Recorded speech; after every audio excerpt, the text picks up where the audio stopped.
কবিগুরু রবীন্দ্রনাথ ঠাকুরের কবিতা পুজোর সাজ। আশ্বিনের মাঝামাঝি উঠিল বাজনা বাজি, পুজোর সময় এলো কাছে। মধু বিদু দুই ভাই ছোটাছুটি করে তাই, আনন্দে দুহাত তুলে নাচে। পিতা বসি ছিল দাঁড়ে, দুজনে শুধালো তারে, কি পোশাক আনিয়াছ কিনে? পিতা কহে, আছে আছে তোদের মায়ের কাছে, দেখিতে পাইবি ঠিক দিনে। সবুর সহে না আর, জননীরে বারবার কহে, মাগো ধরে তোর পায়, পিতা আমাদের তরে কি কিনে এনেছে ঘরে, একবার দে না মা দেখায়। ব্যস্ত দেখি হাসিয়া মা দুইখানি ছিটের জামা, দেখাইলো করিয়া আদর। মধু কহে, আর নাই? মা কহিল, আছে এই একজোড়া দ্বিতীয় চাদর। রাগিয়া আগুন ছেলে কাপড় ধুলাই ফেলে, কাঁদিয়া কহিল, চাই না মা, রায় বাবুদের গুপি পেয়েছে জরির টুপি, ফুল কাটা শাটিনের জামা। মা কহিল, মধু ছি ছি, কেন কাঁদো মিছামিছি, গরিব যে তোমাদের বাপ, এবার হয়নি ধান, কত গেছে লোকসান, পেয়েছেন কত দুঃখ দাম।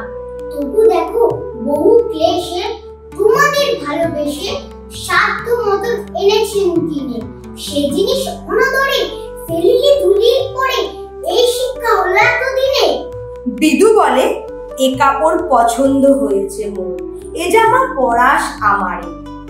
শুনে মধু আরো রেগে ঘর ছেড়ে দ্রুত বেগে গেল রায়বাবুদের দ্বারে। সেথা মেলার লোক জড়ো, রায়বাবু ব্যস্ত বড়, দালান সাজাতে গেছে রাত। মধু যবে এক কোণে দাঁড়াইল ম্লান মনে, চোখে তার পড়িল হঠাৎ। কাছে ডাকি স্নেহ ভরে, কহেন করুণ স্বরে, তারে দুই বাহুতে বাঁধিয়া, কিরে মধু হয়েছে কি, তোরে যে শুকনো দেখি। শুনে মধু উঠিল কাঁদিয়া, কহিল, আমার তরে পিতা আনিয়াছে ঘরে শুধু এক ছিটের কাপড়।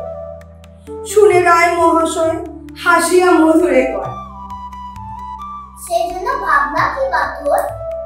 ছেলেরে ডাকিয়া চুপি কহিলেন, ওরে গুপি তো জানা দে তুই মধুকে।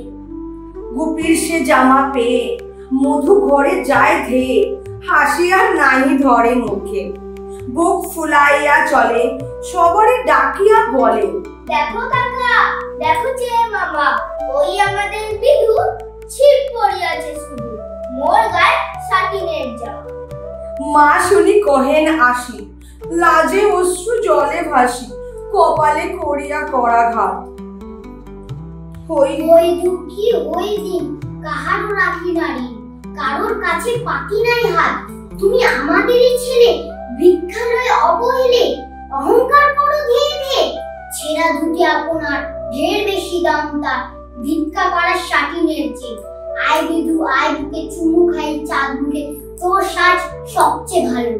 দরিদ্র ছেলের দেহে দরিদ্র বাপের স্নেহে ছিটের জামাটি পরে আলো।